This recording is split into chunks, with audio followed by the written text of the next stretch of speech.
السلام علیکم ورحمۃ اللہ نحمدہ ونصلی علی رسولہ الکریم اما بعد فاعوذ باللہ من الشیطان الرجیم بسم اللہ الرحمن الرحیم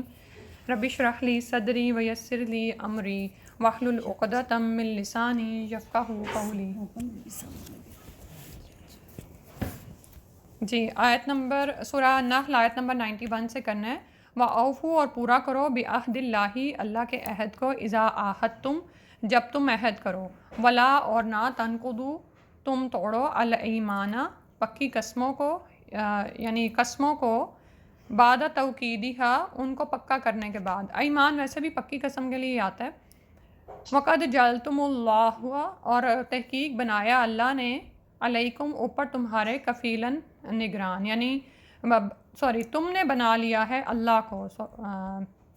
اللہ ہے تو تم نے بنا لیا ہے اللہ کو، علیکم اپنے اوپر، کفیلاً نگران، یعنی یہ جو تم نے پکی قسمیں کھائی ہیں اور ان کو پکا کر دیا ہے تو تم نے دراصل اللہ کو اپنے درمیان کفیل یعنی ذمہ دار ٹھہرایا ہوتا ہے، تو ان کو پکا کرنے کے بعد نہ توڑو۔ ان اللہ بے شک اللہ تعالیٰ یعلم جانتا ہے ما تفعلون جو تم کرتے ہو۔ تو یہاں سے اللہ سبحانہ و تعالیٰ نے دراصل میثاق یا عہد کو پورا کرنے کی بات کی ہے، اور 3 طرح کے عہد بتا کر انہیں پورا کرنے کی تلقین فرمائی ہے۔ ایک تو یہ ہے وَأَوْفُوا بِعَہْدِ اللّہ اذا عاہدتم، تو یہ جو اللہ کے وعدہ ہے، یہ ایک تو وہی ہے جو ہم عہد الست کے بارے میں جانتے ہیں کہ جب اللہ سبحانہ و تعالیٰ نے تمام ارواح کو پیدا کیا اور ان کو چونٹیوں کی صورت میں اپنے سامنے اٹھایا تو فرمایا الستو بربکم قالوا بلا، کہ کیا نہیں ہوں میں تمہارا رب؟ تو ان سب نے کہا کیوں نہیں، شہدنا ہم اس کی گواہی دیتے ہیں۔ تو آپ یہ دیکھیں کہ اس میں بھی جب آپ نے کہہ دیا کہ اللہ ہمارا رب ہے، تو رب دراصل ہوتا ہے جو خالق مالک معبود ہے، یعنی ہم اسی کی عبادت کریں گے، اور وہ چونکہ مالک ہے تو ہم اسی کی مانیں گے، ٹھیک ہے۔ تو یہ وعدہ ہی ہے اور یہ سب سے اہم وعدہ ہے، اور اسی کے ذیل میں سارے دوسرے بھی عہد و پیمان آ جاتے ہیں، ٹھیک ہے۔ اور اس کا ذکر پہلے بھی کئی مقامات پر گزر چکا ہے۔ دوسرے وہ عہد ہیں جو ایک فرد دوسرے فرد کے ساتھ اللہ کو گواہ بنا کر کرتے ہیں۔ ولا تنقضوا الایمان بعد توکیدہا، یعنی جو تم پکی قسمیں کھا کر عہد کرتے ہو اور ان کو تم پکا کرتے ہو تو ان کو نہ توڑو، ٹھیک ہے۔ اسی طرح تیسرے وہ حلفیہ معاہدات ہیں جو ایک قبیلہ دوسرے قبیلے، ایک قوم دوسری قوم، یا ایک حکومت دوسری حکومت سے کرتی ہے، یعنی یہ بھی ہو سکتا ہے کہ انفرادی طور پر کوئی فرد اجتماعی یعنی پورے گروپ سے معاہدہ کر رہا ہے، یا کوئی گروپ سے معاہدہ کر رہا ہے۔ تو کسی بھی قسم کا معاہدہ ہو اسے بہر صورت نبھانے کی کوشش کرنی چاہیے اور اس سے فرار کی راہیں نہیں تلاش کرنی چاہیے۔ کیا ہے؟ وقد جعلتم اللہ، تم نے اللہ کو بنا لیا ہے، علیکم کفیلا اپنے اوپر نگران، یعنی کہنے کا مطلب یہ ہے کہ اگر تم اس کو توڑو گے تو سوچو ذرا، جس کو تم نے نگران بنایا ہے پھر تم اس کی پکڑ سے نہیں بچ سکتے، یعنی ایک طرح سے روکا بھی جا رہا ہے اور تنبیہ بھی کی جا رہی ہے کہ ایسا مت کرو، ٹھیک ہے۔ اور ان اللہ یعلم ما تفعلون، اب یعنی یہ کہ جو کچھ بھی تم کرتے ہو اللہ سبحانہ و تعالیٰ کے وہ علم میں ہے، جو بھی وعدہ جس طرح کا بھی تم نبھاتے ہو اور جو بھی تمہارے دل کی نیتیں ہوتی ہیں سب اللہ سبحانہ و تعالیٰ کے علم میں ہیں۔ اور یہاں پر یہ بات یاد رکھیں کیونکہ ہم جانتے ہیں نا کہ وہ وعدہ جو ہم اپنے ساتھ کر لیتے ہیں جس کو نظر یا بھی کہا جاتا ہے، نظر کی ایک قسم، تو اس کے لیے آپ کو یاد ہوگا کہ حدیث کا مفہوم ہے کہ اگر تم کسی ایسی بات کے بارے میں نظر مان لو کہ بعد میں اس سے بہتر پاؤ تو اس نظر کا کفارہ دے کر اس کو ختم کر دو۔ یہاں پر وہ بات نہیں ہو رہی، ٹھیک ہے۔ یعنی اگر آپ کے ذہن میں کوئی ڈاؤٹ آئے کہ اچھا پھر کبھی ایسا وعدہ بھی ہم خود سے کر بیٹھتے ہیں، کیونکہ یہاں پر آ رہا ہے ولا تنقضوا الایمان بعد توکیدہا، کہ اس کو پکا کرنے کے بعد، ٹھیک ہے۔ اب تم نے کسی کے ساتھ کوئی معاہدہ کر لیا، اس کی باقاعدہ شرائط طے ہو گئی ہیں، تو پھر اس کے بعد یہ نہیں کرنا کہ اس کو تم اپنی مرضی سے توڑ دو اور کہو کہ جی اس کا کفارہ ہو سکتا ہے یا جو بھی۔ تو اور پھر سب سے بڑھ کر یہ بات ہے کہ یہ اللہ تعالیٰ سے کیا گیا وعدہ ہے، ٹھیک ہے۔ وہی ہمارا معبود ہے، وہی مقصود ہے، وہی مطلوب ہے، اسی کی طرف ہم رجوع کرتے ہیں کہ ہم اسی کا حکم مانیں گے۔ تو اسی طرح جو بھی آگے تم وعدے کرو وہ بھی اسی بات کو مد نظر رکھ کر، کیونکہ اللہ سبحانہ و تعالیٰ تو سب کچھ دیکھ رہا ہے۔ اس کے بعد فرمایا ولا تکونوا، اور نہ تم ہو جاؤ کلتی مانند اس عورت کے، نقدت جس نے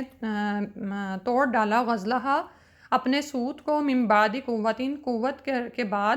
انکاسا یعنی مضبوطی کے بعد، پکا کرنے کے بعد، انکاسا اس کو توڑ دیا۔ نکاسا ہوتا ہے سوت کا وہ ٹکڑا جو دوبارہ کاٹنے کے لیے توڑا جائے۔ آپ نے کبھی سوت کاٹتے ہوئے عورتوں کو دیکھا ہوگا، وہ پہلے لمبا سا تار کھینچتی ہیں، پھر اس کو کاٹتی ہیں، پھر اس کو دوسرے دھاگے کے ساتھ مضبوط کرتی ہیں، اس کو آپس میں بیل کے نا بٹتی ہیں، بٹنا شاید اس کو کہا جاتا ہے۔ تو اس طرح کیا ہوتا ہے وہ کر کر کے نا تو ایک مضبوط دھاگا تیار ہو جاتا ہے۔ یا سوت کو بھی دیکھ لیں، یا اسی طرح آپ کے جو یہ جو سوتی کپڑے یا یہ تمام چیزیں جو بھی تیار ہوتی ہیں نا، اس میں سوت اسی طرح سے بنا جا رہا ہوتا ہے۔ تو انکاسا اس کے بعد کیا کرو، یعنی اتنی محنت سے تم نے اس کو بنایا ہو تو اس کے بعد تم اسے ٹکڑے ٹکڑے کر دو، ٹھیک ہے۔ یعنی یہاں پر بتایا کیا جا رہا ہے کہ جو تم اپنے وعدے کرتے ہو لوگوں کے ساتھ یا آپس میں جو بھی معاہدات کرتے ہو، ان کو کچے دھاگوں کی طرح نہ سمجھو کہ جب تمہارا دل چاہے پہلے ان کو تم نے اتنی محنت لگا کے کاٹا اور اس کے بعد جب چاہو تو توڑ دو، یعنی اس عورت کی طرح دیوانے نہ بنو۔ یہ جو ایک تو یہ استعارہ کے لیے بتایا گیا ہے، مثال سمجھانے کے لیے، اور دوسرا یہ کہ مکہ میں حقیقتاً ایک ایسی دیوانی عورت رہتی تھی جس کا نام خرقہ تھا، یعنی توڑ پھوڑ دینے والی، یہی پڑ گیا تھا۔ وہ دن بھر کیا کرتی تھی، سوت کاٹتی رہتی، پھر اسے توڑ پھوڑ کر پھینک دیتی۔ بخاری کتاب و تفسیر میں یہ آیا ہے اس کا ذکر، تفسیر سورہ نحل میں۔ تو اس عورت کا معاملہ کیا تھا کہ یعنی ظاہر ہے وہ تھوڑی سی اس کے سینسز نہیں تھے اس طرح۔ آپ نے کبھی دیکھا ہوگا کسی بچوں کو بھی، یہ بچے بعض اوقات کر رہے ہوتے ہیں، بہت محنت سے کوئی چیز تیار کرتے ہیں، ایک دم سے پتہ نہیں دماغ میں کیا آتا ہے کہ اس کو ایک دم سے بکھیر دیتے ہیں، تو وہ کیا ہوتا ہے بچے گانا فیل ہوتا ہے۔ یا کسی پاگل کو ہم جنونی کو ایسے ہم کرتے دیکھتے ہیں کہ بڑی محنت سے وہ بعض اوقات گھر بنا رہے ہیں، بلڈنگ بنا رہے ہیں، بلاکس جوڑ رہے ہیں، جو بھی، پھر ایک دم ان کے ذہن میں پتہ نہیں کیا آتا ہے کہ وہ توڑ دیتے ہیں۔ تو یہاں پر دراصل روکا جا رہا ہے کہ دیکھو ایک چیز جو تم نے اتنی محنت کے ساتھ باندھی اور اس کے بعد تم نے اس کو کیسے توڑتے ہو۔ تو اس میں مجھے نا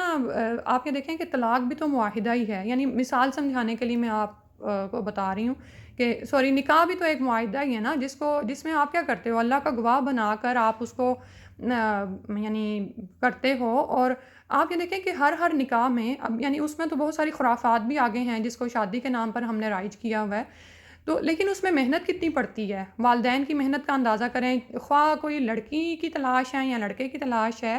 تو اس میں کتنا زیادہ آپ کی محنت ہے، صلاحیتیں استعمال ہوتی ہیں، پھر اس کے بعد آپ بڑی خوشیوں سے وہ معاہدہ کرتے ہو، لیکن اس کے بعد کیا ہوتا ہے کہ آپ وہ جو اتنی محنت سے سب کچھ کیا گیا ہوتا ہے، تھوڑا سا صبر نہیں ہوتا، اور بعض اوقات کیسے یعنی طلاقیں ہوتی ہیں اور کیسے وہ وعدے توڑے جاتے ہیں اور آپس میں ہی ایک دوسرے کو لعن طعن بھی کیا جاتا ہے۔ تو اور اس کو آپ پھر کسی بھی معاملے میں لے سکتے ہو کہ ہمارے وعدوں کو نبھانے کا اور اس کے بعد اس پر صبر کرنے کا کیا معاملہ ہے۔ پھر فرمایا تتخذون ایمانکم، تم بناتے ہو اپنی قسموں کو، دخلم بینکم،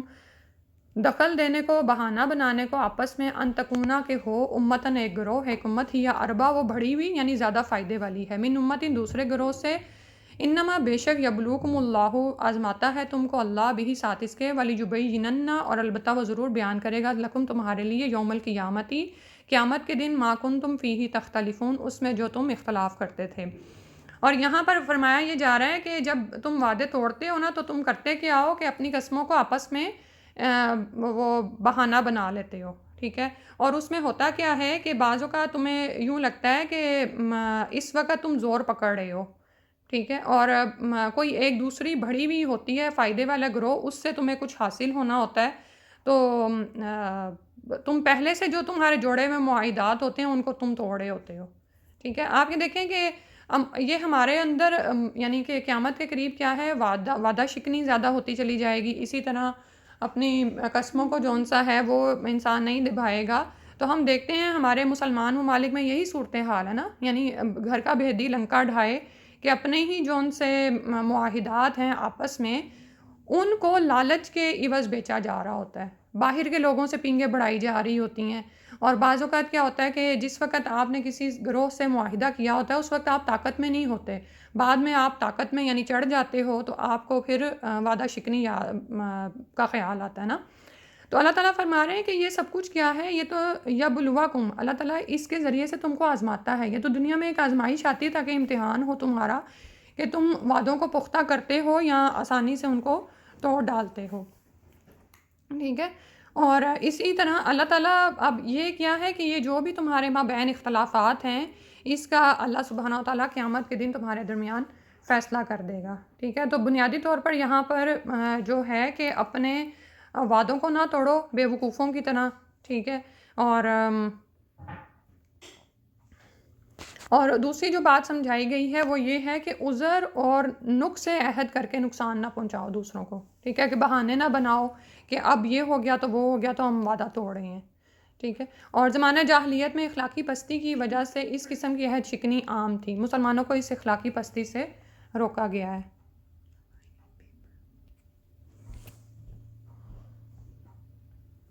اچھا، تو یہ دراصل آپ یہ دیکھیں کہ زمانہ جاہلیت میں بھی صورتحال یہی تھی۔ آج یہ دیکھیں کہ جب ہم اسلام کے احکامات کو پڑھتے ہیں نا اور معاشرے میں اس کے خلاف ہوتے دیکھتے ہیں تو بہت سی چیزیں آپ کو زمانہ جاہلیت کی نظر آنا شروع ہو جاتی ہیں۔ تو وہاں پر بھی اخلاقی پستی یہ تھی کہ عہد شکنی عام تھی، جہاں پر وہ یہ دیکھتے کہ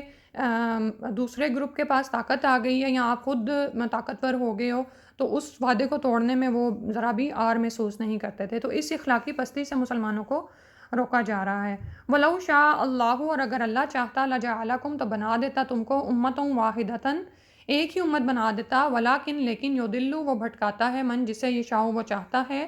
ویہدی، اور وہ ہدایت دیتا ہے، من جسے یشاء وہ چاہتا ہے، وَلَتُسْأَلُنَّ، اور تم ضرور سوال کیے جاؤ گے، اما کنتم تعملون، اس چیز کے بارے میں جو تم عمل کرتے تھے، ٹھیک ہے۔ تو اب یہاں پر اللہ سبحانہ تعالیٰ فرما رہے ہیں کہ اگر اللہ تعالیٰ چاہتے تو تمہیں ایک ہی امت کر دیتے، یعنی تمہارے اندر کوئی اختلافات نہ ہوتے، یعنی ایک ہی تم اس پر قائم ہو جاتے، ایک ہی دین پر۔ لیکن یہ اللہ سبحانہ تعالیٰ ہیں، اس کے اللہ کے ہاتھ میں ہی ہمارے دل ہے نا، وہ جسے چاہتا ہے بھٹکا دیتا ہے اور جسے چاہتا ہے وہ اس کو سیدھی راہ دکھاتا ہے۔ اور قیامت والے دن تم ان تمام اعمال کے بارے میں پوچھے جاؤ گے جو تم کرتے رہے ہو، یعنی یہ ساری جو چیزیں ہیں یہ ایک آزمائش ہیں۔ اللہ تعالیٰ کی منشا تو یہی ہے کہ لوگ سارے کے سارے ہدایت پر ہو جائیں، ٹھیک ہے، اور اللہ تعالیٰ چاہتے تو زور زبردستی سے بھی انسان کو اسی پر قائم کر سکتے تھے، ٹھیک ہے۔ یعنی اگر اللہ تعالیٰ کا مقصد یہ ہوتا کہ تمام کو ہدایت ہی دے دی جائے، اگر اللہ تعالیٰ یہ چاہتے تو اللہ تعالیٰ یہ کام خود ہی کر سکتے تھے، لیکن اللہ سبحانہ تعالیٰ نے اس دنیا میں لوگوں کو قوت، ارادہ اور اختیار دے رکھا ہے تاکہ وہ اس کا آزادانہ استعمال کریں۔ لیکن اس کے بعد کیا ہوتا ہے، جب لوگ اس کا آزادانہ استعمال کرنے کے باوجود بھی غلط راستے اختیار کرتے ہیں تو اللہ تعالیٰ اس کے لیے اسباب بھی ویسے ہی بنا دیتے ہیں۔ یہ جو آ رہا ہے نا وَلَٰكِن يُضِلُّ مَن يَشَاءُ، کہ وہ بھٹکاتا ہے جسے وہ چاہتا ہے، تو یہ اللہ تعالیٰ کا جو ارادہ اور چاہت ہے نا، یہ بھی دو طرح کی ہوتی ہے نا، یعنی ایک تو وہ اللہ تعالیٰ کے کونی اوامر ہے نا جو کہ کائنات میں وقوع پذیر ہو رہے ہیں اور اللہ تعالیٰ ان کو کرتے ہیں، اور دوسرے وہ ہیں جو کہ انسان کے ارادہ اور اختیار میں دیے گئے ہوتے ہیں۔ علم تو اللہ تعالیٰ کو ان کا بھی ہے اور اللہ تعالیٰ کی قدرت ان پر بھی ہے، لیکن انسان کو آزادی دی گئی ہے، ٹھیک ہے۔ یعنی اللہ تعالیٰ کی چاہت اور اس کا ارادہ تو یہ ہے کہ سارے لوگ دین اسلام پر قائم ہو جائیں، لیکن یہ ارادہ اللہ تعالیٰ کیوں نہیں ظاہر کرتے؟ کیونکہ اس کو لوگوں کی اس پہ ہوتا ہے، لوگوں کے اختیار پہ، ان کی مرضی پہ ہوتا ہے۔ اگر کوئی شخص اپنے تمام اسباب اور وسائل کو استعمال کرتے ہوئے ہدایت کی راہ اختیار کرتا ہے تو اس کے لیے اللہ تعالیٰ کا وہ جو ارادہ توفیق ہے کہ وہ پھر اس کو سیدھی راہ کی ہدایت دیتے ہیں وہ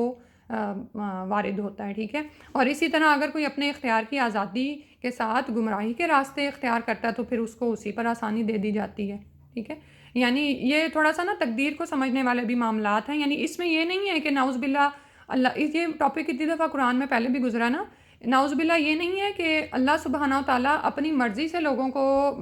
کبھی کسی کو گمراہ کرتے ہیں اور کسی کو ہدایت دے دیتے ہیں، ٹھیک ہے۔ یہ ایسا کبھی خیال بھی نہیں آنا چاہیے، ایون نان مسلمس کے بارے میں بھی یہ نہیں آنا چاہیے، اور ہمیں جنہیں ہدایت ملی ہوئی ہے ہمیں یہ شکر ادا کرنا چاہیے کہ اللہ سبحانہ و تعالیٰ نے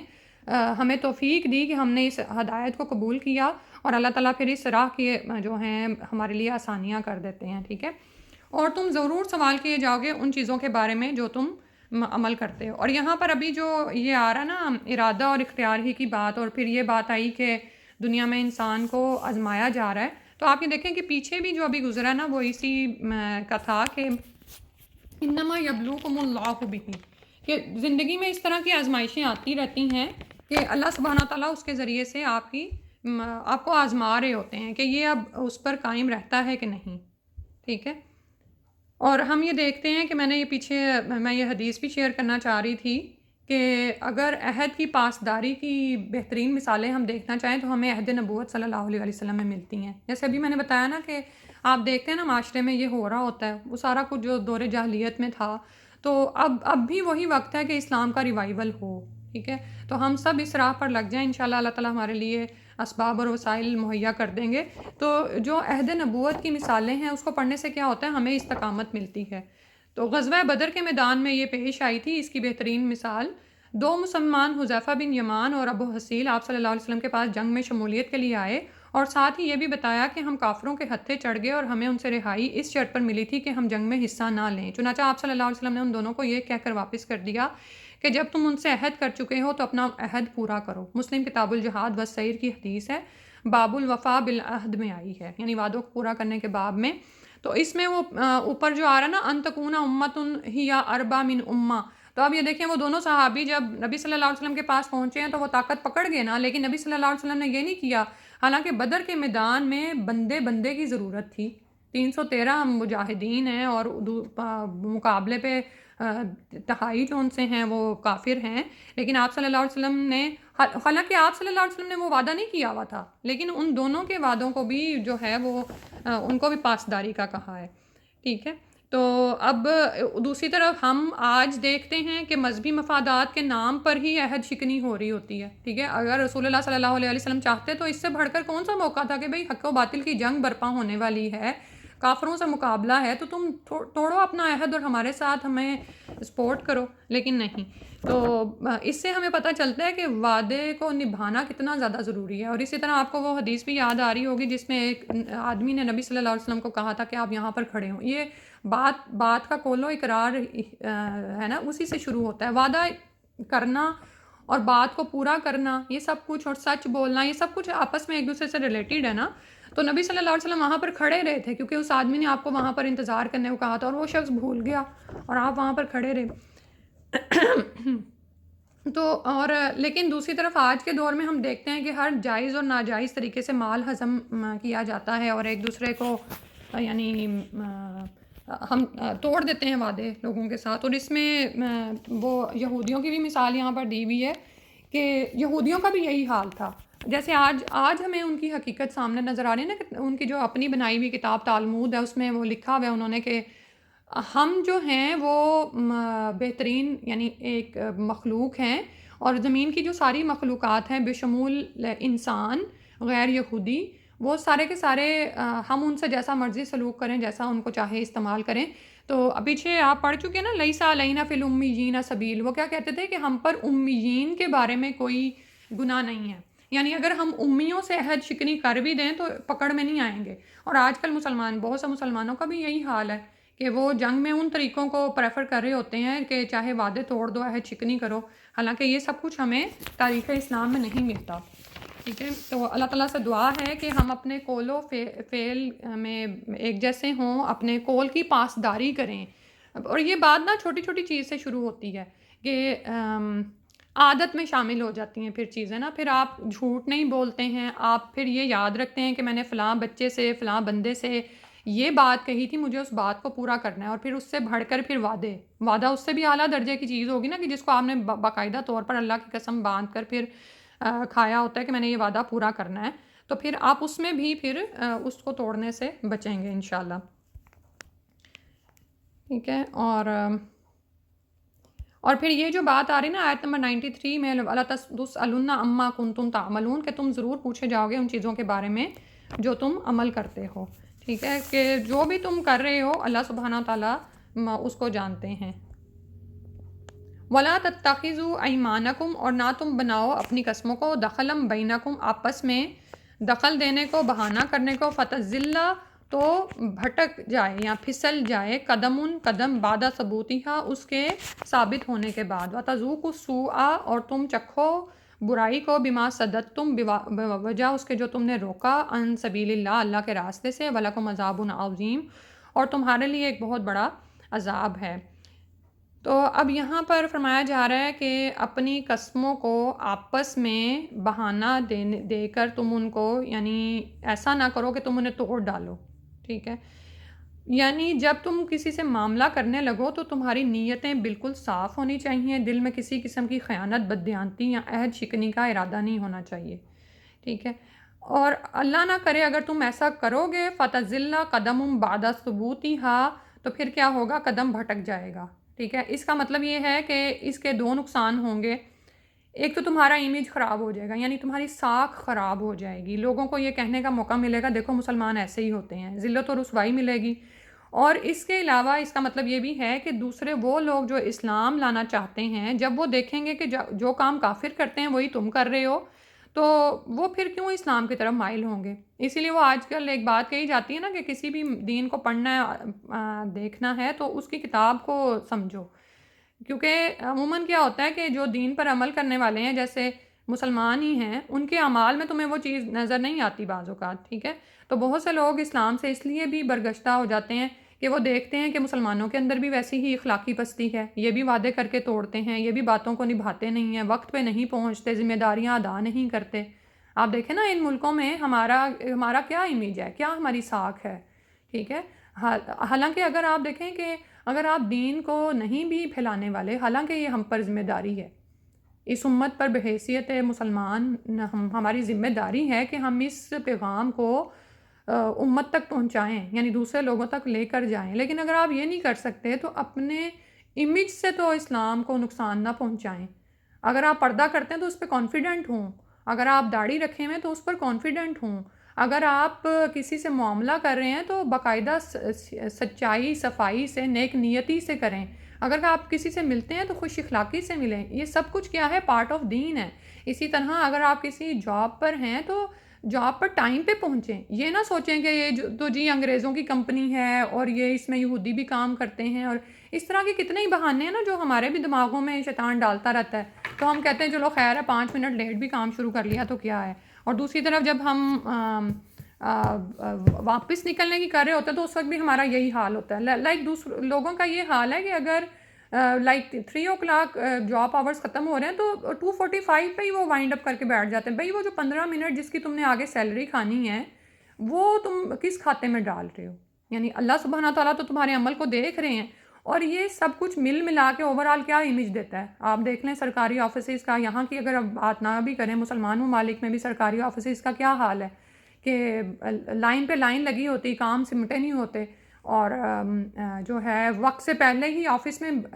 وہ ڈیزگنیٹڈ بندہ نہیں ملتا جس نے آپ کا کام کرنا ہے، آپ صبح کے وقت پہنچتے تب نہیں ملتا آپ کو، یعنی کہ بیچ میں صرف وہ ایک حاضری لگانے آتے ہیں۔ اور اسی وجہ سے کیا ہے کہ پھر بہت ساری یہ جو مشینی دور میں اب چیزیں آ گئی ہیں وہ لوگ کرنا شروع ہو گئے نا کہ باہر باقاعدہ تھم پنچر بنا ہوتا ہے کہ وہاں پر آپ تھم شو کریں گے تو آپ کے آنے کا ٹائم انٹر ہوتا ہے، پھر آپ جانے کا ٹائم انٹر کرتے ہیں۔ لیکن اصل تو بات یہ ہے کہ لوگوں کے اندر ایمان کو جو ہے نا مضبوط کیا جائے کہ بھئی یہ تم اللہ کے ساتھ یہ معاملہ کر رہے ہو تو جہاں پہ بھی تم وعدہ کر رہے ہو، ذمہ داری نبھا رہے ہو، اور کوئی نہیں تمہارا نگران، اللہ تمہارا نگران ہے۔ اس لیے تو ہم دیکھتے ہیں کہ پھر صحابہ کی زندگیاں کیسے بدل گئی تھیں، وہ کیسے یونیک جنریشن پیدا ہوئی تھی پھر کہ جنہوں نے اسلام کو ایسے پھیلایا، اور کتنا خوبصورت امیج تھا کہ وہ لوگ جانتے تھے کہ مسلمان عہد شکنی نہیں کرتے۔ اب آج تو میرا خیال ہے یہ امیج ہے کہ مسلمان عہد شکنی کرتے ہیں، جابس میں ہیرا پھیری کرتے ہیں، تجارتی مال میں ہیرا پھیری کرتے ہیں،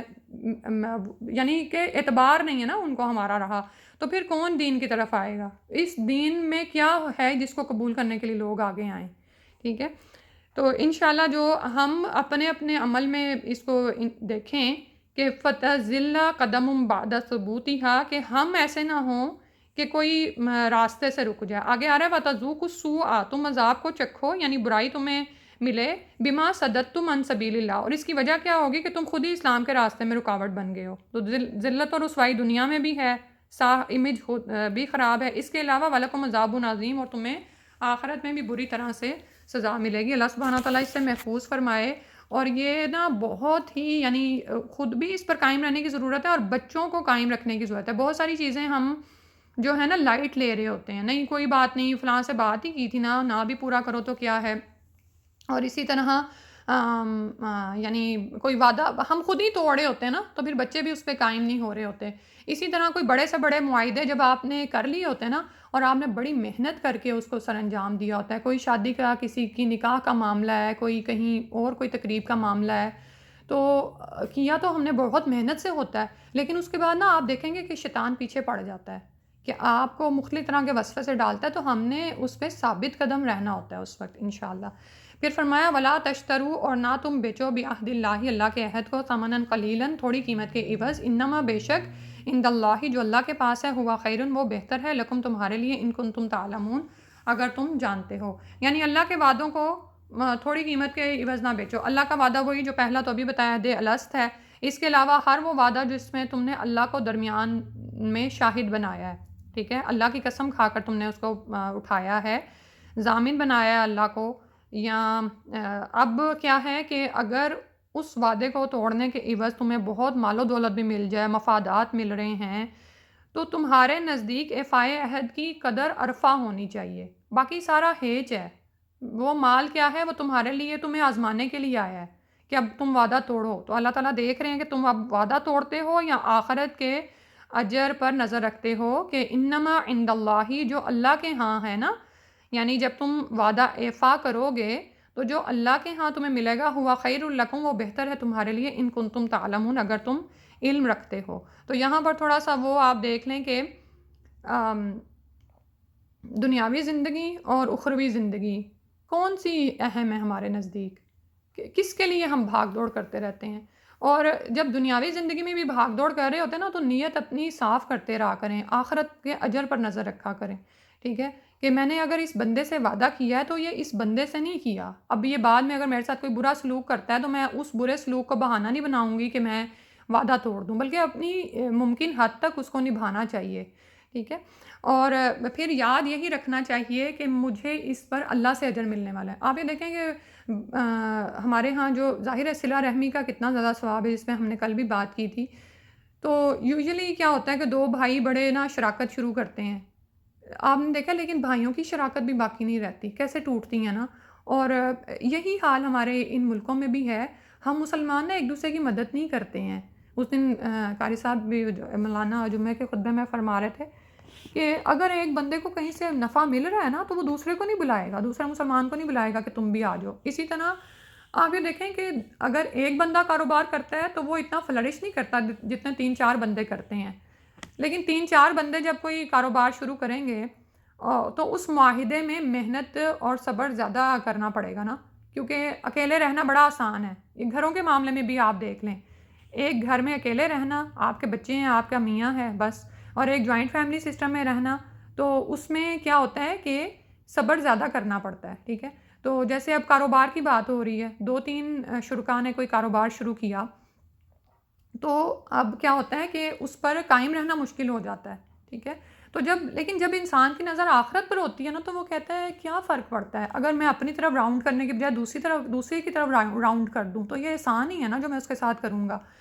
تو اللہ مجھے برکتیں ہی دے گا، تو حقیقتاً برکتیں ہی حاصل ہوتی ہیں، لیکن جب انسان 2+2 کے 4 کے چکروں میں پڑتا ہے نا، تو وہ مال نہ تو دنیا میں بڑھتا ہے اور نہ ہی وہ آخرت میں انسان کو فائدہ دیتا ہے۔ یہ بس نا دل کو سمجھا لینے والی بات ہوتی ہے۔ مجھے اس پر وہ ایک بات یاد آ رہی ہے کہ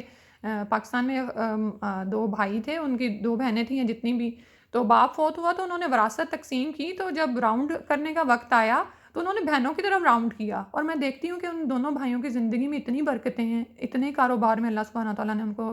ترقی دی، اور یہی دوسری طرف یہ حال ہے کہ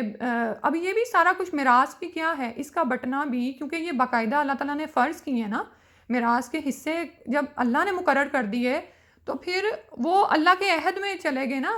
کہ آپ نے اس کو کرنا ہی کرنا ہے۔ دوسری طرف یہ حال ہے کہ باقاعدہ بہنیں بیچاری پریشان ہو کے علماء سے پوچھ رہی ہوتی ہیں، بھائی لکھوانا چاہ رہے ہیں تو وہ بیچارے ضرورت مند ہیں، ہم ان کو دے دیں، بھائی ہاتھ میں آئے پھر دینا تو دو، پھر تو ان کی تم مدد کرو گے کہ یہ ضرورت مند ہے یا غریب کی طرح، لیکن حق پہ کیوں ڈاکہ ڈال رہے ہو؟ تو یہ ساری چیزیں ہیں کہ جب انسان کی نظر آخرت کر اجر پر ہوتی ہے نا، ہوا خیر لکم، اور دنیا میں بھی دیکھیں وراثت کھا کے بہنوں کی، یا حق مہر کھا جاتے ہیں، یا حقوق میں اس طرح ڈنڈی مارتے ہیں یا وعدے توڑتے ہیں، تو کیا بہت مالدار ہو جاتے ہیں، آخری عمر میں وہی اولادیں جن کے لیے وہ مال اکٹھا کیا ہوتا ہے وہ ان کو ساتھ ہی نہیں دیتی ہیں، نہ زندگی میں چین نہ سکون، ٹھیک ہے؟ تو بس یہ جو ہے نا دل کو سمجھانے والی بات ہے، اور یہ جو ہم مل جل کے تھوڑی دیر بیٹھتے ہیں نا، یہ اسی لیے کہ کچھ میرے اندر جائے، کچھ آپ کے اندر جائے، اور وہی بات ہے نا کہ یہ جو آخرت کے اجر کی سامنے رکھنا ہے نا، اس میں دو چیزیں کام کرتی ہیں، ایک یعنی موت کو یاد کرنا، اور دوسرا قرآن سے جڑنا۔ یہ دو چیزیں آپ کو کیا کرتی ہیں کہ آخرت کا اجر یاد کراتی رہتی ہیں، دنیا کی محبت سے نکالتی رہتی ہیں۔ دنیا میں واقعی آپ دیکھیں کہ گروسری سٹور میں ہی آپ چلے جاؤ تو آپ ہنس جاتے ہو، اتنا کچھ ہے دنیا میں، اتنی آزمائش، اتنی آسائشیں، اتنا کچھ ہے۔ تو دو چیزیں یاد رکھیں ہم، کہ موت کو یاد کریں، عموماً کریں، رات کو سونے سے پہلے کریں، ہر لمحے کریں کہ اب اس وقت میں یہ وعدہ توڑی، مجھے کیا پتہ اس کے بعد میں فوت ہی ہو جاؤں، ٹھیک ہے؟ اور پھر اسی طرح نماز میں جیسے ہو سکتا ہے میری آخری نماز ہو تو میں یہ اللہ تعالیٰ کے سامنے کھڑی ہوں، اس کو اچھی طرح سے ادا کروں۔ اور دوسرا یہ کہ قرآن سے جڑنا، قرآن کی جو تلاوت ہے نا، اس کو بار بار پڑھنا، اس کو پڑھتے چلے جانا۔ بعض اوقات یہ ہوتا ہے کہ ہمیں قرآن سمجھ نہیں آ رہا ہوتا، ہم اس کی ٹرانسلیشن کر چکے ہوتے ہیں لیکن پھر بھی وہ دل پہ اثر نہیں کر رہا، تو کیا کریں؟ پڑھتے جائیں، پڑھتے جائیں، پڑھتے جائیں، آخر کار کوئی نہ کوئی آگے ایسی چیز آتی ہے جو دل کو باندھ دیتی ہے انشاءاللہ، ٹھیک ہے؟ تو ان کنتم تعلمون، اگر تم یہ علم رکھتے ہو کہ اللہ کے پاس جو اجر ہے وہ بہتر ہے، تو پھر اس کو کر گزرو، اس صبر کر گزرو۔ ما عندکم، جو تمہارے پاس ہے، ینفدو، وہ ختم ہو جائے گا، وما عند اللہ باق، اور جو اللہ کے پاس ہے وہ باقی رہنے والا ہے۔ وہی جو بات ابھی ہوئی ہے نا کہ انسان کو سمیٹنے کی دھن پڑی ہوئی ہے، الہاکم التکاثر حتی زرتم المقابر، کہ یہ بھی سمیٹ لوں وہ بھی سمیٹ لوں، لیکن کیا ہے اس سے انسان اپنے لیے تنگیوں میں اضافہ کرتا ہے۔ میں تو بعض اوقات کہتی ہوں کہ جتنے برتن ہم نے گھر میں بڑھا لی ہیں، جتنے بستر گھر میں بڑھا لی ہیں، جو بھی چیزیں ہم نے اکٹھی کی ہوئی ہیں، یہ اور بعض اوقات تو وہ کام میں بھی نہیں آ رہی ہوتی، وہ صرف ان کی صفائی ستھرائی میں اتنا ٹائم گزر جاتا ہے۔ تو جو تمہارے پاس ہے وہ ختم ہونے والا ہے۔ یونیک جو ہوتی ہے نا، کیا کہتے ہیں اس کو، اینٹیک لوگ سنبھال کے رکھے ہوتے ہیں، سوٹ ہم نے سنبھال کے رکھے ہوتے ہیں کہ پتہ نہیں کبھی کام آ ہی جائیں۔ جیسے اس دن میں کسی خاتون کا قصہ سن رہی، وہ بڑے فخر سے بتا رہی ہیں جو میری بیٹی نے شادی پہ سوٹ پہنا یہ میرا تھا۔ تو میں نے کہا دیکھو اس کو سنبھالنے میں انہوں نے کتنی ایفرٹ کی ہوگی، لیکن فائنلی کیا ہے، ینفدو، ختم ہی ہو جائے گا نا، یہیں پہ ہی رہ جائے گا۔ وما عند اللہ باق، اور جو اللہ کے ہاں ہے وہ باقی رہنے والا ہے۔ اللہ تعالیٰ سے دعا ہے کہ ہم اس کے لیے تگ و دو کریں، محنتیں کریں، اس کے لیے ہم رغبت کریں۔ وَلَنَجْزِيَنَّ الَّذِينَ صَبَرُوا، اور ضرور اللہ سبحانہ تعالیٰ اجر دیں گے ان کو جنہوں نے صبر کیا، اجرہم، ان کے اجر بھی، احسن، ساتھ بہت اچھے کے، ما کانوا یعملون، جو وہ کرتے تھے۔ یعنی اللہ سبحانہ تعالیٰ صبر کرنے والوں کو ان کے اچھے اعمال کے مطابق ضرور ان کا بہترین بدلہ عطا فرمائیں گے۔ اور صبر کی بات کیوں آئی؟ کیونکہ جیسے بھی میں بتا رہی تھی کہ دنیا میں آزمائشیں، دنیا رنگین ہو گئی ہیں نا، بہت ہی یعنی جنت کی طرح سجا دی گئی ہے، اور لوگ بھول جاتے ہیں کہ اس دنیا کو چھوڑ کے چلے جانا ہے۔ ہمارے سامنے کتنے واقعات ہوتے ہیں نا، کتنے لوگ فوت ہو جاتے ہیں، کتنے گھر ہیں جو ڈھہ جاتے ہیں، پرانے ہو جاتے ہیں، اور اسی طرح کوئی بہت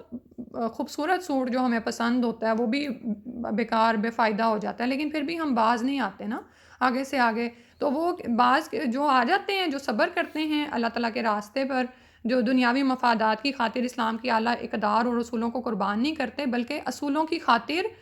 دنیاوی مفادات کو قربان کر دیتے ہیں، یہ صحابہ کا طرز عمل تھا۔ آپ یہ دیکھیں کہ عمر رضی اللہ عنہ اپنے ہی بیٹے کو سزا دلوانے کو تیار ہیں کیونکہ اس نے اللہ کے اس کو توڑا، ٹھیک ہے؟ اور بھی اس طرح کی بے شمار ہمیں مثالیں ملتی ہیں۔ اور اسی طرح وہ کون سے صحابی ہیں، ان کے سامنے، اب مجھے ٹھیک سے قصہ یاد نہیں آ رہا، لیکن میرے دل پہ ایسا اثر ہوا کہ یا اللہ ان کی تو آزمائشیں بھی اتنی بڑی تھیں، پتہ نہیں جنگ بدر یا احد کا واقعہ تھا کہ بھائی یا باپ بار بار نظروں کے سامنے آیا بچہ، اور فائنلی انہوں نے اس کو مار ڈالا۔ اللہ اکبر، ایمان کا اتنا بڑا امتحان! یعنی اب یہ صبر ہی تھا نا کہ انہوں نے کہا نہیں، مجھے آخرت کا اجر عزیز ہے، جب یہ میرا اپنا پیارا دین کی راہ پر نہیں آیا اور یہ جنگ میں اب میرے سامنے آ گیا ہے تو یہ بھی مارا جائے گا چاہے میرا اپنا ہی ہو۔ تو یہ دراصل یہ صبر ہے جو، اور ہم سے تو اتنے بڑے بڑے امتحان مانگے بھی نہیں جا رہے نا الحمدللہ، ایمان کے مطابق امتحان ہوتا ہے نا، لیکن ہم اس میں بھی کتنے شیکی رہتے ہیں، بھٹکتے ہیں، گرتے ہیں، پھر اٹھتے ہیں۔ تو جو کچھ بھی دنیا میں ہے نا فانی ہے، ختم ہو جانے والا ہے، لیکن آخرت کے لیے جو ہے نا وہ بچا لو، وہ باقی رہ جانے والا ہے۔ اور اس میں وہ چوتھے پارے کا آغاز ہوتا ہے نا، لن تنالوا البر حتی تنفقوا مما تحبون، کہ ہرگز نہیں تم نیکی کو پہنچ سکتے یہاں تک کہ تم خرچ کرو اللہ کی راہ میں جسے تم محبت کرتے ہو، جسے تم محبوب رکھتے ہو۔ ہمارا کیا حال ہے، ہم جو محبوب چیزیں ہیں نا وہ سمیٹ کے رکھتے ہیں، اور جو نکمی نکارہ گھٹیا جس سے گھروں کو صاف کیا جاتا ہے وہ یعنی ہم باہر کرتے ہیں، دیتے ہیں۔ تو کبھی ایسا بھی بندہ کرے کہ وہ دے اللہ کی راہ میں جسے تم محبوب رکھتے ہو۔ کیوں دے؟ کیونکہ جب آپ صبر کرو گے اس کے استعمال پر اس دنیا میں، کہ خیر ہے ایک سوٹ ہی ہے نا، ہو سکتا ہے کسی کے اچھا کام آ جائے تو میں اس پر صبر کر لیتی ہوں، تو وہ چیز آپ دراصل آخرت میں اللہ کے ہاں جمع کروا دو گے، ٹھیک ہے۔ اب جیسے یہ بھی مردوں کا صبر ہی ہے نا کہ وہ ریشم پہننے سے اور سونا پہننے سے ان کو روکا گیا ہے تو وہ رک جائیں، لیکن اس میں بھی آپ دیکھیں کہ ہم لوگوں نے کتنی وہ نکالنی ہے نا کہ تھوڑا تھوڑا ریشم لگا دیتے ہیں مردوں کے کپڑوں کو، اتنا الاؤ ہے بھئی بچوں، جب اللہ نے منع کر دیا تمہیں، اور پھر اسی طرح شادی بیاہوں میں ہم تحفوں کے نام پر سونا مردوں کو دے رہے ہوتے ہیں، نعوذ باللہ من ذالک، اللہ ہمیں محفوظ فرمائے۔ لیکن جو ان چیزوں پر صبر کر جاتے ہیں کہ بھئی مردوں کے لیے یہ چیزیں دنیا میں ہیں ہی نہیں، تو وہی لوگ ہیں جو وہاں پر سونے چاندی کے کنگن پہنائے جائیں گے، اور یہ جو کنگن ہے نا سونے چاندی کے کنگن، یہ عورتوں کے لیے نہیں مردوں کے لیے آتے ہیں، اور وہاں پر اس سے اطلس و دیبا کے ریشم کے جو سوٹ بادشاہ اس دنیا میں پہنتے ہیں وہ وہاں پر وہ پہنیں گے۔ تو انہوں نے اس دنیا میں صبر کیا نا، تھوڑی سی زندگی تھی اس پر انہوں نے صبر کر لیا، تو آخرت میں وہ سارا اجر حاصل کریں گے۔ اللہ سبحانہ وتعالی ہمیں ان لوگوں میں شامل کر لے۔ من عملہ، اور جس نے عمل کیا صالحا نیک، جس نے بھی اچھا عمل کیا، من ذکر او انثی، چاہے وہ مرد ہو یا عورت۔ اب یہاں پر سبحان اللہ، اللہ تعالیٰ نے فرما دیا کہ چاہے مرد ہے یا عورت ہے، جو بھی اچھا عمل کر کے آئے گا، وَهُوَ مُؤْمِنٌ، اور وہ ایمان والا ہو، فَلَنُحْيِيَنَّهُ، تو ہم ضرور اس کو زندگی دیں گے، حیاتاً طیبہ، ایک طیبہ زندگی، پاکیزہ زندگی، اور یہ دنیا کی بات ہو رہی ہے۔ وَلَنَجْزِيَنَّهُمْ، اور ضرور ہم دیں گے ان کو، اجرہم، ان کے اجر، بِأَحْسَنِ، ساتھ اچھے کے، مَا كَانُوا يَعْمَلُونَ، ساتھ اس کے جو وہ عمل کرتے تھے، تو اس کا ان کو بہترین بدلہ، اجر آخرت کی زندگی میں بھی عطا کیا جائے گا۔ تو سبحان اللہ، اب یہاں پر یہ پتہ چل رہا ہے کہ تقسیم کار کی بنا پر مرد اور عورت کو دو جنس بنایا گیا ہے، ٹھیک ہے، اور اسی طرح مرد کو عورت پر فوقیت دے دی گئی ہے۔ جیسے اس بات پر میں کتنی دفعہ آپ کو سمجھا چکی ہوں کہ بالکل ایسے جیسے ایک میان میں دو تلواریں نہیں ہوتی، یا ایک اسکول میں دو پرنسپل نہیں ہوتے، تو گھر میں کسی کو تو نگران ٹھہرایا گیا نا، لیکن اس سے ہمارے اس پہ فرق نہیں پڑتا کہ اجر زیادہ ہے یا کم ہے۔ ہمارے اجر کا دار و مدار اعمال صالح اور ایمان پر ہے، ٹھیک ہے۔ اگر کوئی مرد ہوتے ہوئے، عورت ہوتے ہوئے کام کر رہی ہے، دین کی راہ میں بھاگ دوڑ کر رہی ہے، ایمان پر ہے، اعمال صالح کی دوڑ میں لگی ہوئی ہے، تو وہ اللہ کے ہاں حاصل کر لے گی، اور مرد بھی پا لے گا، ٹھیک ہے، اجر پا لے گا۔ یہ نہیں ہوگا کہ کوئی عورت تو بہت محنت کرے، لیکن چونکہ وہ عورت ہے تو اس کو اللہ کے ہاں اس کا رتبہ گھٹایا جائے یا اس کو اجر کم دیا جائے۔ اور دوسری بات جو یہاں سے پتہ چل رہی ہے، وَلَنُحْيِيَنَّهُ حَيَاتًا طَيِّبَةً، تو ضرور ہم اس کو بسر کرائیں گے ایک پاکیزہ زندگی۔ تو آخرت کے فائدے کو تو بعد میں بتایا ہے، اللہ تعالیٰ نے فرمایا دنیا میں ہی اس کی، مومن کی دنیا سنورے گی، اور جو اگر انسان ایماندار ہو، دیانتدار ہو نا، تو کیا ہوتا ہے، اور راست باز ہو، سچ بولنے والا ہو، تو آپ دیکھتے ہیں کہ دنیا میں ہی آپ کا امیج مضبوط ہو جاتا ہے، اور آپ دنیا میں ہی حاصل کرتے ہیں۔ آپ یہ دیکھیں کہ ایک جو بد عمل، عہد شکن، مفاد پرست ہے نا، نہ تو لوگوں میں اس کی عزت ہوتی ہے، لوگ اگر اس کو عزت دیتے بھی ہیں تو صرف اس کے رتبے کی وجہ سے، یا اس کے بعد جو مال ہوتا ہے، ادروائز لوگوں کے دلوں میں اس کی کوئی عزت نہیں ہوتی۔ اور اسی طرح وہ اس کی اپنی بھی زندگی بہت بے چین ہوتی ہے، نہ تو اس کو قلبی سکون میسر ہوتا ہے، اور نہ ہی اس کے ارد گرد کوئی ایسی یعنی لطف کی چیز ہوتی ہے۔ لیکن اس کے برعکس وہ لوگ جو راست باز ہوتے ہیں، دنیا میں ہی ان کو ایک صاف ستھری، پاکیزہ، امن والی، سکون والی زندگی ان کو میسر ہوتی ہے، لا خوف علیہم ولا ہم یحزنون۔ تو یہ ایمان کی حلاوت ہے جس کو ہمیں اپنے اندر بھی پانا چاہیے کہ کیا ہمارا ایمان اتنا مضبوط ہے، اور پھر ہم اعمال صالح کی دوڑ میں لگے ہوئے ہیں کہ ہمارا دل مطمئن ہے کہ ہم پاکیزہ زندگی میں ہیں۔ پاکیزہ زندگی سے یہاں پر یہ مراد نہیں کہ بہت مال و دولت ہوتا ہے، کیونکہ مال و دولت میں بھی آپ کو چین تو نہیں ہے نا، ٹھیک ہے۔ تو اپنے اطمینان کو چیک کرتے رہا کریں کہ یا اللہ، یہ جو جب سجدے میں سر جاتا ہے تو آپ سکون محسوس کریں، جیسے رسول صلی اللہ علیہ وسلم فرماتے تھے نا کہ میری آنکھوں کی ٹھنڈک نماز میں ہے۔ تو کیا جب ہم نماز میں کھڑے ہوتے ہیں تو ہمارے دل سکون پاتے ہیں کہ ہم اپنے خالق کے سامنے آ گئے، الحمدللہ، اور ہمارا رب معبود جس سے ہمیں اتنی نعمتیں عطا فرمائی ہیں۔ تو یہ پاکیزہ زندگی جو ہے نا، مومن دنیا میں ہی محسوس کرتا ہے، سکون والی، اطمینان بھری، باہر سے خواہ اس پر کتنی ہی مصائب اور مصیبتیں آ رہی ہوں. تو آپ یہ دیکھیں کہ کتنے ہی بے شمار مسلمان ایسے ہیں جنہوں نے اللہ کی راہ میں تکالیف برداشت کیں، لیکن وہ اپنی اپنی جگہ پر بہت سکون میں تھے. تو یہ دراصل حیاتاً طیبہ تھی جو اللہ تعالیٰ نے ان کو عطا فرمائی، اور آخرت کا عمل بھی، آخرت کا اجر بھی اسی طرح سے اللہ تعالیٰ ضرور عطا فرمائیں گے. اور اس کے برعکس جو شخص کافر ہے، نافرمان ہے، دنیا کی آسائشوں اور سہولتوں میں ہے، لیکن اس کے باوجود بھی ایک طرح کی بے چینی اور اضطراب کا شکار ہوتا ہے. جیسے آتا ہے نا کہ ومن اعرض عن ذکری، جس نے میرے ذکر سے منہ موڑا فإن لہ معیشۃ ضنکا، تو اس کو ہم ایک تنگی والی گزران سے گزاریں گے، یعنی اس کی زندگی تنگ ہوگی، دل اس کا جیسے بھینچا جا رہا ہوتا ہے. اور بخل میں بھی یہی ہوتا ہے نا، جب آپ دوسروں کو نہیں دیتے ہیں اور سمیٹ سمیٹ کے رکھتے ہیں تو آپ کا دل اپنے لیے ہی بڑا تنگ ہوتا ہے، ٹھیک ہے، اور ایک نحوست والی جیسے زندگی ہوتی ہے. پھر اس کے بعد فرمایا فَإِذَا قَرَأْتَ الْقُرْآنَ، پھر جب تم قرآن کی تلاوت کرو، فَاسْتَعِذْ بِاللَّہ، تو اللہ کی پناہ طلب کرو، من الشیطان الرجیم، شیطان مردود سے. اور اب یہاں پر جو بات بتائی جا رہی ہے کہ ابھی جیسے پیچھے گزرا نا وَهُوَ مُؤْمِنٌ، اعمال صالح کرے اور وہ ایمان والا ہو، تو اب وہ کون سے اعمال صالح ہیں اور ایمان ہیں، وہ دراصل اس کتاب سے جڑ کے ملیں گے نا، ٹھیک ہے. ایمان کی حقیقت اور اعمال صالح کے علم کا منبع قرآن ہی ہے، اور اس کی تلاوت بہت ضروری ہے تاکہ انسان کو آخرت کی حقیقت یاد رہے اور دنیا کی بھی. لیکن جب تم اس کی طرف جاؤ گے تو تمہارا جو ازلی دشمن ہے وہ تمہیں جانے نہیں دے گا، اور اگر پڑھنے بھی بیٹھ جاؤ گے تو جمائیاں آئیں گی، نیند آئے گی. آپ یہ دیکھیں کہ سب سے زیادہ مصیبت تو ہمیں تبھی پڑتی ہے نا جب ہم کہتے ہیں کہ ہاں ہم اللہ کی راہ میں آج 1.5-2 گھنٹے بیٹھ کے تو ضرور پڑھیں گے، کتنے ہی کام ہمیں یاد آ رہے ہوتے ہیں. تو پھر کیا کریں؟ اعوذ باللہ من الشیطان الرجیم، یہ حکم دیا جا رہا ہے، ٹھیک ہے، کہ یا اللہ میں تیری پناہ پکڑتا ہوں شیطان مردود کے شر سے. وہ تو نہیں چاہتا نا کہ آپ اچھے کام کریں. حدیث میں آیا ہے خیرکم من تعلم القرآن وعلمہ، تم میں سے بہترین وہ ہے جو قرآن سیکھے اور سکھائے. تو اس کو سیکھتے رہیں، سکھاتے رہیں، یہی دراصل نجات کا ضامن ہے، ٹھیک ہے. تو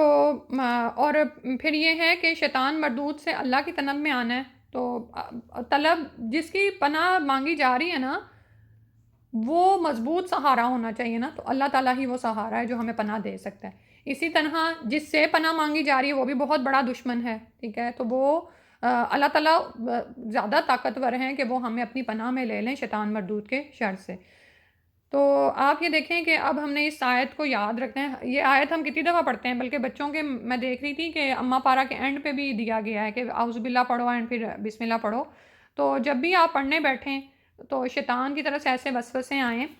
تو ایک وہ دعا ہے نا، ربی اعوذ بک من ہمزات الشیاطین واعوذ بک ربی ان یحضرون. رات کو سونے سے پہلے اللہم اغفر لی وقسا شیطانی وفک رحانی وثقل میزانی، یہ دعائیں انسان یاد رکھے، کیونکہ دشمن کا جب پتہ چل گیا، بار بار ہم بھول بھی جاتے ہیں، ویسے ہوتا ہے، یہ بھی ظاہر ایمان کا ہی حصہ ہے.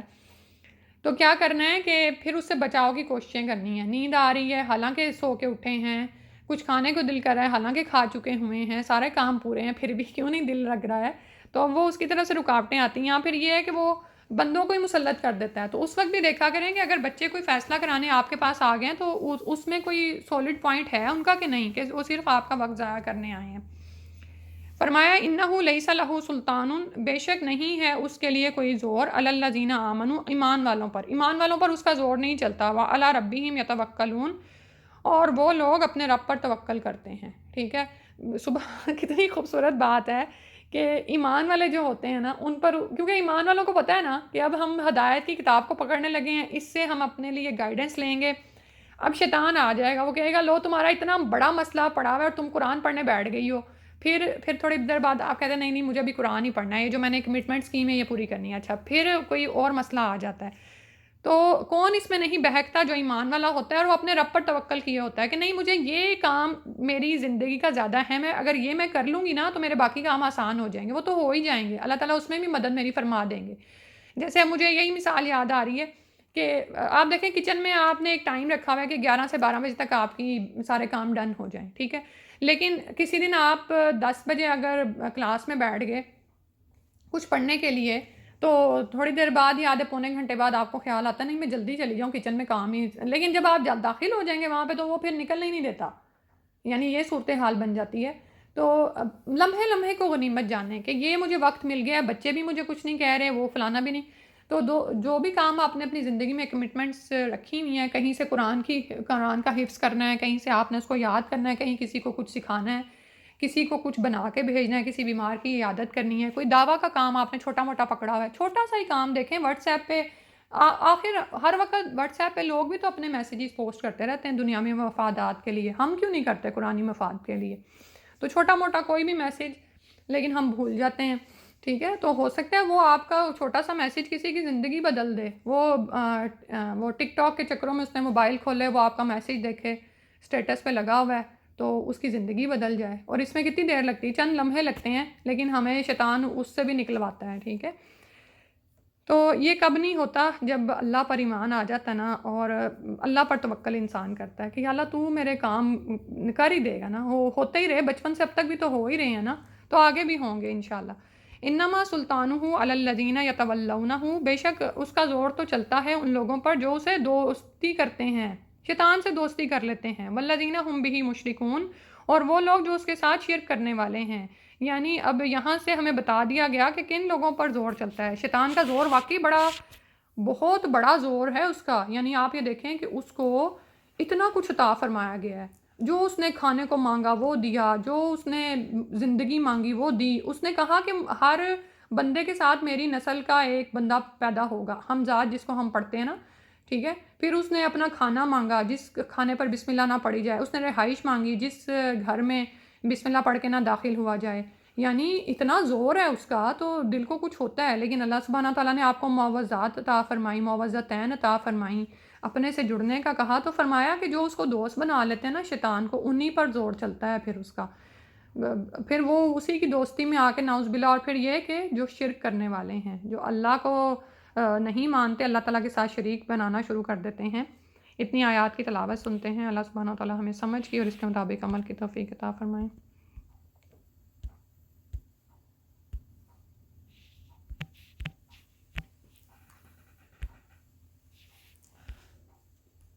بسم اللہ الرحمن الرحیم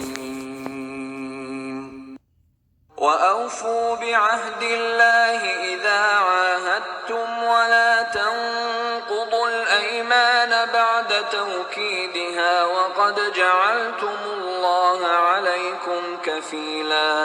إِنَّ اللَّهَ يَعْلَمُ مَا تَفْعَلُونَ وَلَا تَكُونُوا كَالَّتِي نَقَضَتْ غَزْلَهَا مِن بَعْدِ قُوَّةٍ أَنكَاثًا تَتَّخِذُونَ أَيْمَانَكُمْ دَخَلًا بَيْنَكُمْ أَن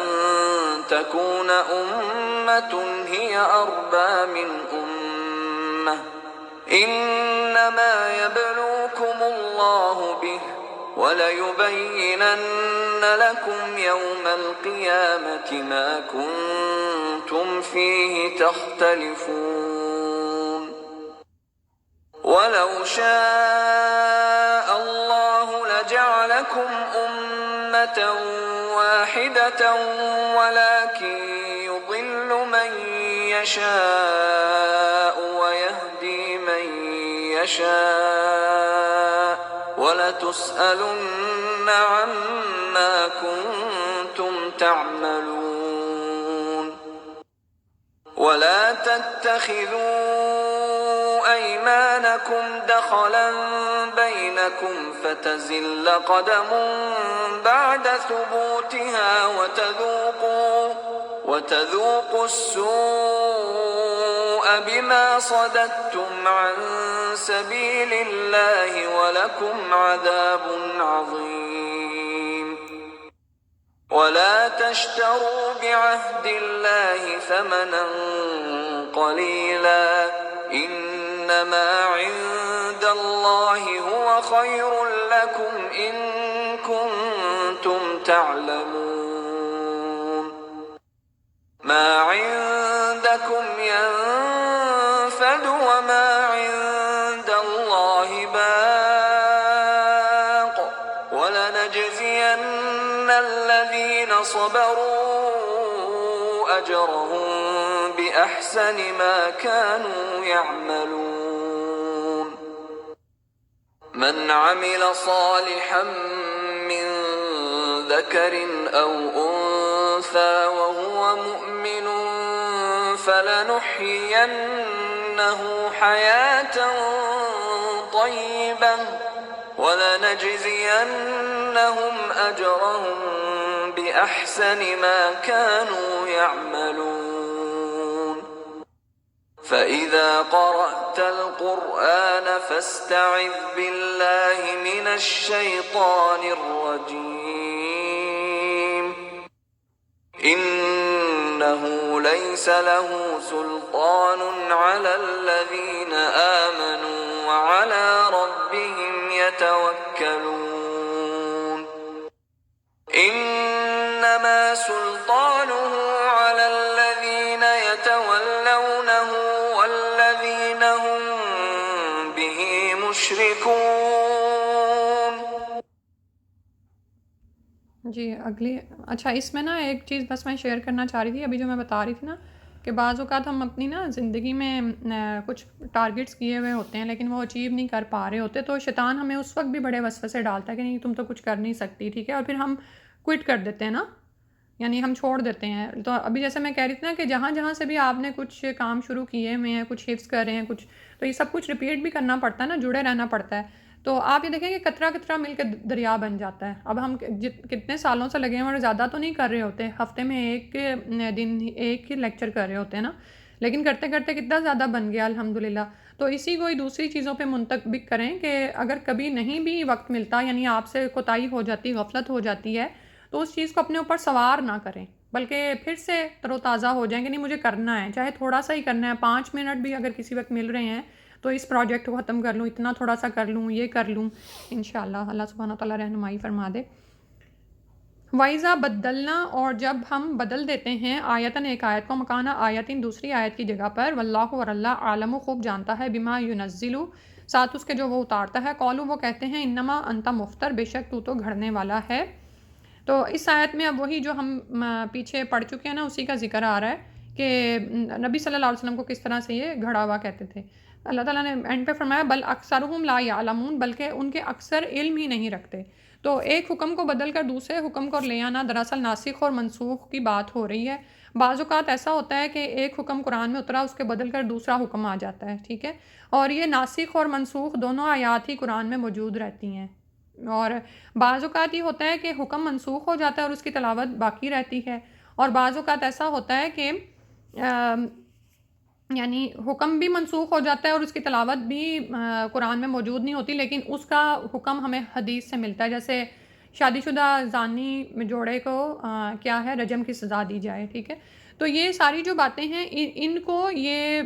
کافر کیا بنا لیتے تھے، اسلام پر اعتراض کرنے کا بہانہ بنا لیتے تھے. اللہ تعالیٰ نے فرمایا اللہ تعالیٰ خوب جانتا ہے کہ جو بھی وہ اتارتا ہے، یعنی اللہ تعالیٰ کے علم میں ہے، یہ ان کے بتانے کی باتیں نہیں ہے کہ اللہ نے پہلے ایک حکم اتارا اور اس کو بدل کر دوسرا اتار دیا.